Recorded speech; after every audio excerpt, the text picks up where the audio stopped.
Hey everyone, it's Denise Brown from the Caregiving Years Training Academy, and welcome to our Caregiving Book Club podcast.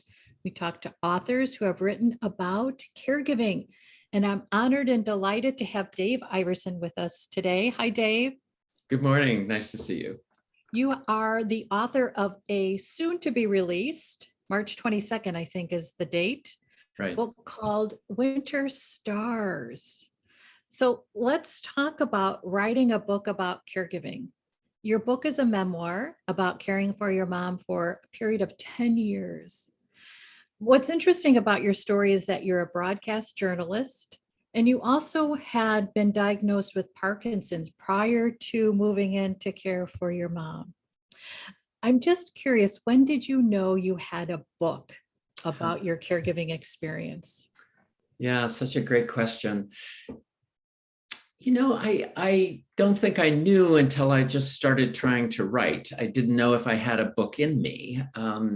As you mentioned, I spent my life in broadcast journalism. So I was comfortable telling stories. It's what I spent my life doing. I used to joke sometimes that I spent my life, I made my career by talking. And so I was comfortable telling stories. I didn't know anything about writing a book. I'd written scripts for documentaries. I'd written for other aspects of broadcast journalism, but not writing a book. In fact, my first version of the book tellingly had about 43-page chapters because I was used to writing short. I was used to writing things in short bits because usually the less you say, the better. And it took me a while to figure out the rhythm of writing for something long form.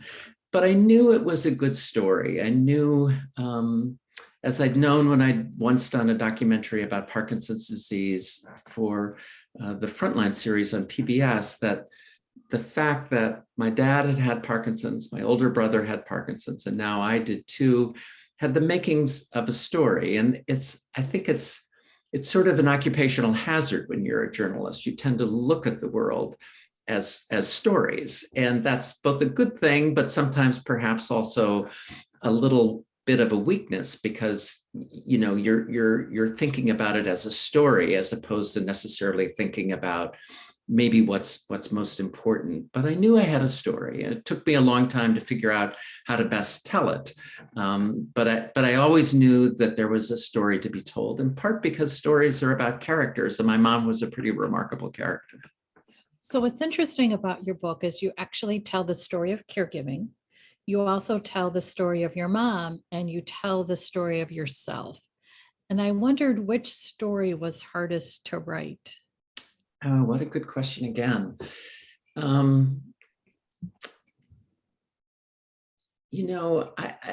me, it was always intertwined. I knew that I wanted to tell this story, because it was the story that I knew. I didn't really want to try to write a how-to book, as important as those can be and as valuable as they can be. Everyone who has experienced being a caregiver knows that each situation is so particular and so personal. And while there are common truths in our experience as caregivers, I felt like what I could best do is hopefully tell a story that felt true, that would ring and resonate with people who read it, as opposed to trying to say, well, here's how you do X, or here's how you handle Y. I just didn't really want to do that. I guess it wasn't so hard maybe telling my mom's story. Hopefully I told it well and told it with truth. I think I wanted to also make sure that I told a story that was unvarnished, that didn't romanticize it, and that was true, and that was honest about my failings and shortcomings. Because as you know, and anyone who's been a caregiver knows, caregiving reveals those. There's it brings out with great clarity, sometimes more than you'd like, your failings, your shortcomings, your weaknesses. And I wanted to try to be, and hopefully have been, I guess, truthful about those as well. What I find compelling and challenging about writing about caregiving is that in many ways you're telling the story of someone who lets go of the story to you. So I think about you're telling the story of caregiving about your mom, which means that it's a story that's very intimate and personal. And I wondered how you figured out what to include and what not to include in the book. Yeah, indeed. You know, I struggled with that because it is, as you say, an intimate experience, and it's a physical experience. You know, it's caregiving is very physical, and you are joined in a kind of, this sounds strange to say when you're talking about your mom, but a kind of intimate physicality. And that's awkward. It's funny at times. It's heart-wrenching at times. It's all of it. But I think, you know, love in the end is a physical act. It's something you have to do. It's not just about what you say. And I wanted to try to be truthful about that. Did I reveal, or was I more forthcoming than my mom would have liked? I think not. But I don't know, of course, you know, especially in her final years, her dementia was such that she wasn't aware. But as I try to say in the book, she always believed in me, which is the greatest gift any parent can give a child, even an old adult child. And I believe that she would feel like at least this is my great hope, that I had honored her and honored her story. So in many ways, she trusted you. Yeah. Yeah. Yeah. Yeah. Yeah. We had a very special relationship. We annoyed each other. We got mad at each other. We were angry. And I learned something about capacity for anger that I never knew. But we came through it. And I am so grateful for that opportunity. I don't think it's one probably we often get, and I will always be grateful that I had that. What did you use in terms of the meat of your book? I'm wondering if you kept notes, if you kept a journal, if it was also reflection. How did you actually pull the material into the book? Yeah, I did keep a journal. I've kept a journal most of my life, and I did with my mom. That was enormously useful as a writer, to have that to go back to, both in terms of bringing, you know, particular stories, because you need those details. You need the concrete of the everyday to make something really ring true. The little things about what she might have been wearing or how she was sitting, or, you know, those are the things that make something feel true. So that was useful to have. It was also revealing to me, because I would go back and realize, you know, I would think that I might think, oh, well, you know, those first few years I just sailed along and everything was fine. That was mostly true. But I found entries 6 months into my time with my mom where I was already like, ready to like run out of the house screaming into the night, you know, and I didn't remember that had happened that early. So that was really helpful. So I think having that was key. I think figuring out the structure of the book and how to kind of go back and forth in time was enormously assisted by my finally realizing I needed help, and hired an editor who helped me go through it. Before I had a publisher, I had an editor. And Josh was extremely helpful at helping me organize the book in a way that was much, much stronger. We all know intellectually we need an editor's, but sometimes, and I'm guilty of this, prideful enough to think that, well, I can figure this out. I really couldn't. And having Josh Medell, my editor, made all the difference. I think of writing as really the act of rewriting. Yeah. Yeah. Yeah. So I'm curious, how many rewrites did you do of the book? Oh my goodness, I've yet to count them, but there were many, many. I rewrite emails all the time. I mean, I rewrite. So yes, I did that with great constancy. And I think in the end, I sort of drove my publisher a little bit nutty, because I'd say, well, how about this, and it was, I remember once talking to my publisher, and I'm saying, well, sometimes I overthink and overwrite things, or, can rewrite too much. And he said, you think? So, it's as always, your strength is also your weakness. And I'm a perfectionist, and that can be a bit much.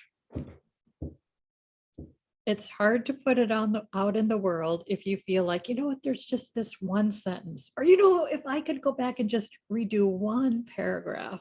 Right. So ultimately, how did you reconcile that the work that's out in the world is the best work that's out in the world? I don't know if I have, Denise, to be honest. I mean, it's too late, so it is what it is. It's going to be out there in 2 weeks' time. But yes, the desire to tinker endlessly for me is a difficult one to overcome. But I do feel good about it. I feel I've gotten enough nice reaction to it in these early days to feel relatively confident that it's a story worth telling. And so I'm excited and anxious all at the same time for that to finally be birthed. Yeah. So I want to mention why I think as writers, it's so fun to tinker, because words are so fun. Yeah. Yeah. And I think of a sentence structure as just this amazing challenge to really come up with the sentence that is most powerful. Yeah. Yeah. And that's why it's hard, I think, to step away and say, okay, I tinkered enough. Enough. Yeah, that's right. Because you can kind of always make it better, right? You can always make it tighter. You can always improve. I had a professor when I was in college who once said, when you're writing, you have to strive to make each word seem inevitable. Like it's the only word, the only way that could be written. That's a high bar. But I think that's right. You have to look at a sentence and say, is that the best way? Are those the words that are, and the only words that could be used to express that sentiment? And I'll just tell you that I think heaven is a tight sentence. It's better than a batch of brownies. It's really just remarkable. Okay, so as writers, we are writing about something that's really personal, and then we are taking the risk of being vulnerable out there in the world with our work. Yeah. But vulnerability, I think, starts with, for you and for many of us, when you actually hired an editor.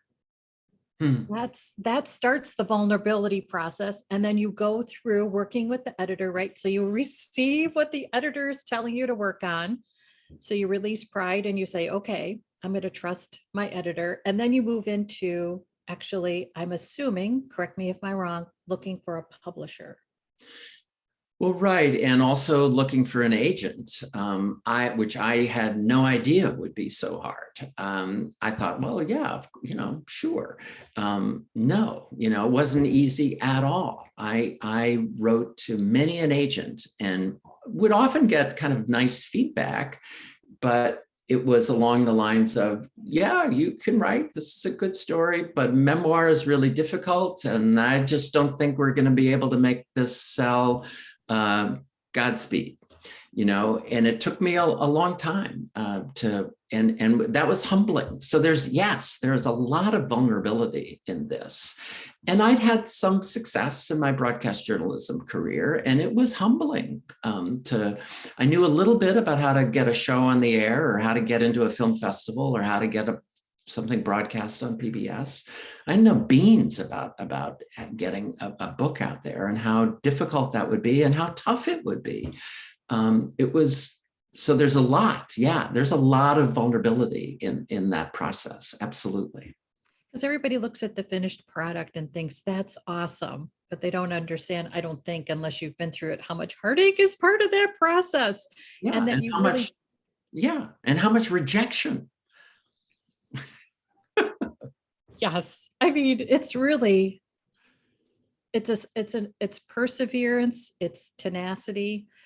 So I wonder how you continued after your rejections. Yeah, yes. I mean, especially, I'm 73 years old. And so there certainly were times like, do I really need to do this? And then at the same time, the fact of being the age I am made me feel a sense of urgency about this. Like, I don't have that much more time. I've got to get this out into the world, because I can't hang around forever waiting to see it happen. But I was lucky, I have a wonderful spouse. I have a daughter and grandchildren. I have wonderful friends. I had a lot of support who said, hang in there. And that was helpful too. Okay, so I wonder if we could put together a timeline, because I always think it's interesting how long it can take. Yeah. When would you say you sat down with the idea that what you had was a book? Well, I started writing while my mom was still alive.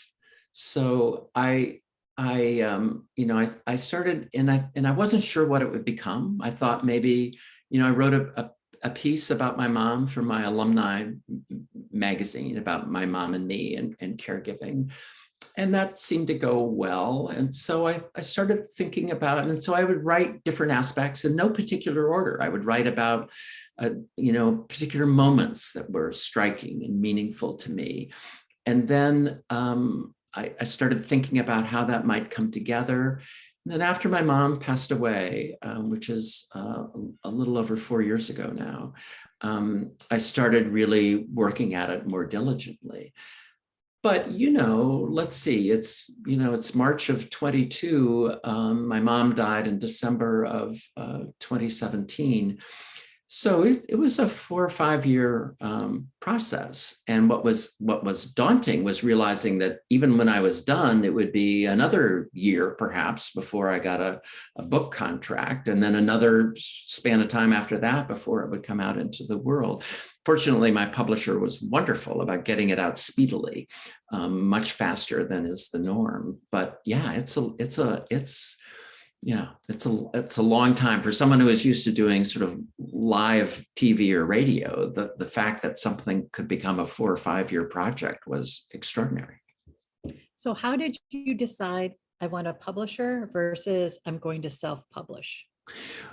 Well, some of it's ego. I wanted to, I want to be a published author, and even though I knew that self-publishing was a very acceptable and in some ways a very smart way to go. In some ways, I might have been better off if I'd chosen that, because I certainly would have gotten it out into the world sooner. And I came very close to thinking, this just didn't happen. I got to go this way. I've got to go. And it was finally at that moment, of course, when a publisher said, no, we'll do this. So it was stubbornness in part. It was kind of old-fashioned and traditional of me, maybe that comes with my age and life experience. And there were certainly other people who advised me early on, including some writers, published writers, who said, Dave, just it's good. Just go publish it. So, there are many ways to climb this mountain. And I chose one. I don't know if that's necessarily the best. I'm extremely fortunate to have a wonderful publisher who's really believes in it, and supports it.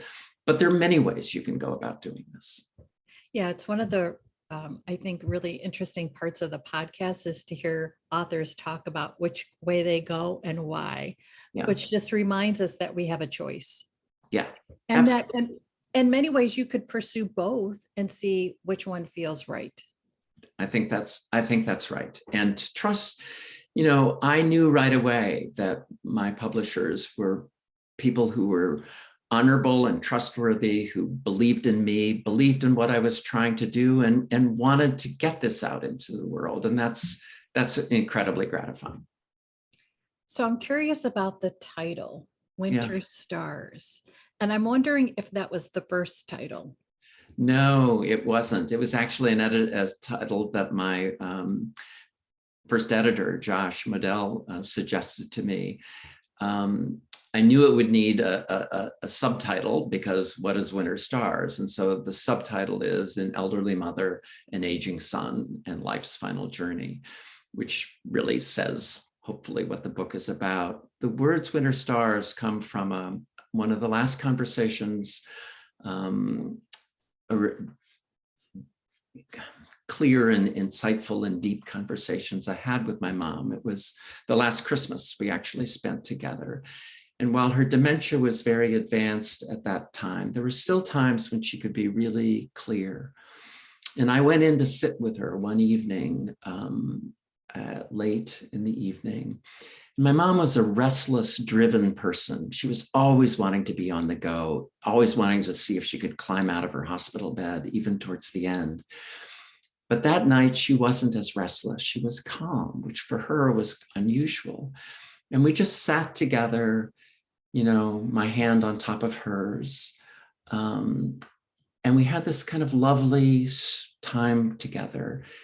And I said, "You look great, Mom." And she said, "Well, you do too." And I said, "We're a pair." And she said, "Yeah, what a pair." And then she was quiet for a long time. And then she looked up and said to me, "I feel lucky." And I said, "Well, I feel lucky too, for all that you've given me and all that we've shared together." And then she said it again. She said, "I feel lucky." And I said, "Well, Mom, can you tell me why?" And she looked at me, as I write in the book, with eyes as bright as winter stars. And she said, "Because love is all around." And that moment to me, Denise, kind of encapsulated what our time together had been all about. It wasn't done. There were many months left in her life, but I felt at that moment like our journey was complete, and that she had allowed me to experience, one of life's great truths, which is that there is love all around, and that I had been so fortunate to be a part of that experience and to be with her through that time. That is simply beautiful. Wow. Thank you. I wonder what it's like for you to promote the book and tell the stories. Wonderful question. I love being able to talk about this, honestly. It's probably no accident that I went into, broadcast journalism and talk radio. So I love the chance to be able to talk about this. I will say the marketing of it, I find awkward, but I made a choice early on that has a hidden benefit, which is that I'm donating the book royalties to 3 organizations that I think the world of: the Michael J. Fox Foundation for Parkinson's Research, Dance for Parkinson's, and Avenidas, which is a caregiving support and aging services organization in the Bay Area.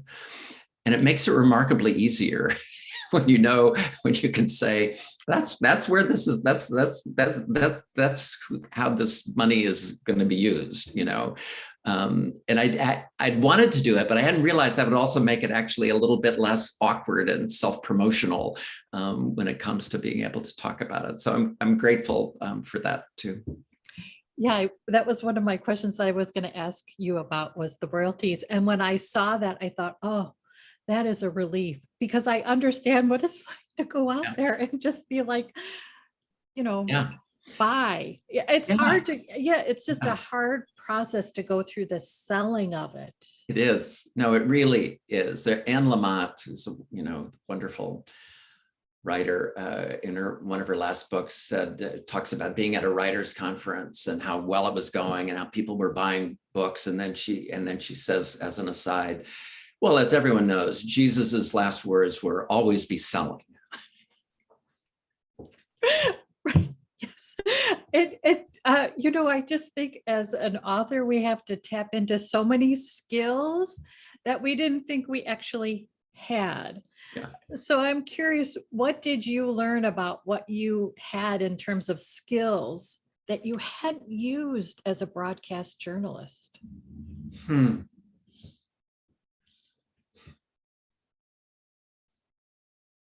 I think it just amplified things I already knew, which is that if you believe in something, then persist, that if the best professional experiences in my life, the shows that I'm the proudest of, the work that I'm the proudest of, were always those where I felt like I have to make this happen, and I'm going to make it happen come hell or high water. I'm going to get this done. And that if you feel that way, then act that way, believe in it. If a door opens, walk through it, if there's a door to knock on it. And if you knock on 100 doors and if 4 open, well, then go through those 4, but I think I've learned that again and again and again in my life. And this was kind of the ultimate testimony to that you